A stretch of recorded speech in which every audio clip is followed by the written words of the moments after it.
வணக்கம். சிபி2லிருந்து சுகன்யா செந்தில்குமார் பேசுறேன். நான் இன்னைக்கு சிறுதானியத்துல ஒரு பிரியாணி செய்யலாம்னு சொல்லிட்டு பார்க்கலாம். வாங்க எப்படி செய்யலாம்னு பார்க்கலாம். இன்னைக்கு தெனை அரிசியில பிரியாணி பண்ணலாம், பன்னீர் பிரியாணி. வாங்க எப்படி செய்யலாம்னு பார்க்கலாம். இதுல 2 டம்ளர் ரைஸ் எடுத்திருக்கேன், அதை கழுவி எடுத்து வச்சிருக்கேன். அதுக்கு தேவையான பொருள்லாம் பார்க்கலாம். பட்டை, லவங்கம், முந்திரி பருப்பு, பிரியாணி மசாலா, உப்பு, தனி மிளகாய் தூள், தனியாத்தூள், புதினா, கொத்தமல்லி தழை, வெங்காயம், தக்காளி, பச்சை மிளகாய், பன்னீர். 1 டம்ளர் ரைஸ்க்கு 2 டம்ளர் தண்ணி. 2 டம்ளர் ரைஸ் எடுத்துக்கிறேன், 4 டம்ளர் தண்ணி எடுத்து வச்சிருக்கேன். 2 டீஸ்பூன் தயிர் எடுத்து வச்சிருக்கேன். தேவையான அளவுக்கு இஞ்சி பூண்டு பேஸ்ட், பிரியாணி இலை, நெய் எடுத்து வச்சிருக்கேன். வாங்க சமைக்கலாம்.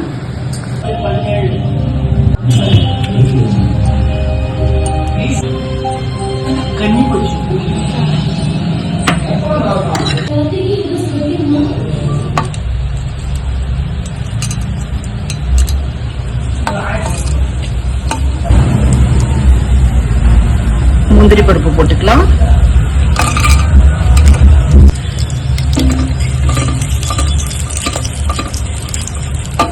பிரியாணி இலை போட்டுக்கலாம்.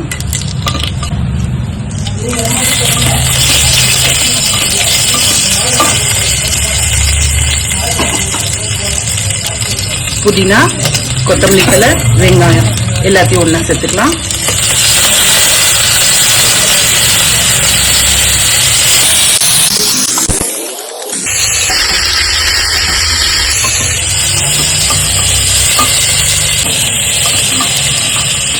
நம்ம மற்றதுல நிறைய ஆயில் போட்டு ஃப்ரை பண்ண வேண்டியதா இருக்கும். இது அந்த அளவுக்கு தேவையில்ல, கொஞ்சமான ஆயில் போதும். இது நீங்க லைட்டா வதக்கி விட்டாலே போதும். இது ரொம்ப டீப் ஃப்ரை பண்ணணும்ன்ற அவசியம் கிடையாது. இந்த பிரியாணிக்கு தேவையான அளவுக்கு இஞ்சி பூண்டு பேஸ்ட் போட்டுக்கலாம். இதை பாருங்க, எதுவுமே ஒட்டவே இல்லை. எவ்வளவு கொஞ்சமா தான் ஆயில் வச்சிருக்கேன், ஒட்டல. போட்டுக்கலாம்.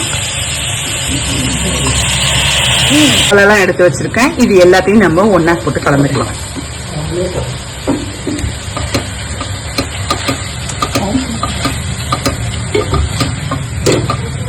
பன்னீர் கட் பண்ணி வச்சிருக்கோம், அதை சேர்த்துக்கலாம். ரைஸ் கலந்து வச்சிருக்கோம், அதை போட்டுக்கலாம். போட்டாச்சு. இது ஒரு 2 முறை கலந்து விட்டுக்கலாம். இந்த உப்பு, காரம், வெங்காயம், தக்காளி எல்லாம் ஒன்னா மிக்ஸ் ஆகட்டும், கலந்து விட்டுக்கலாம். தயிர் 2 ஸ்பூன் எடுத்து வச்சிருக்கேன், அதையும் சேர்த்துக்கலாம்.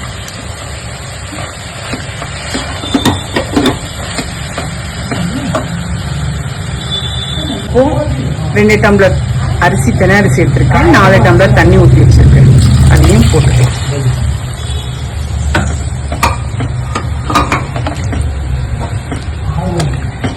அவ்வளவுதாங்க, எல்லாமே போட்டாச்சு. இந்த ஸ்டேஜ்ல உப்பு நீங்க சரி பார்த்துக்கோங்க.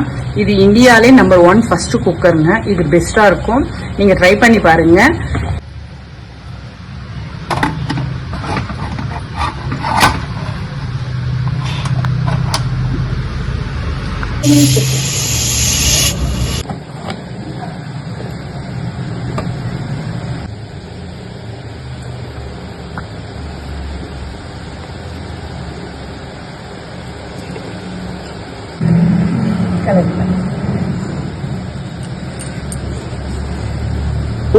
பாருங்க, இங்க பாருங்க, எங்கேயுமே கொஞ்சம் கூட அடிபிடிக்கவே இல்லை.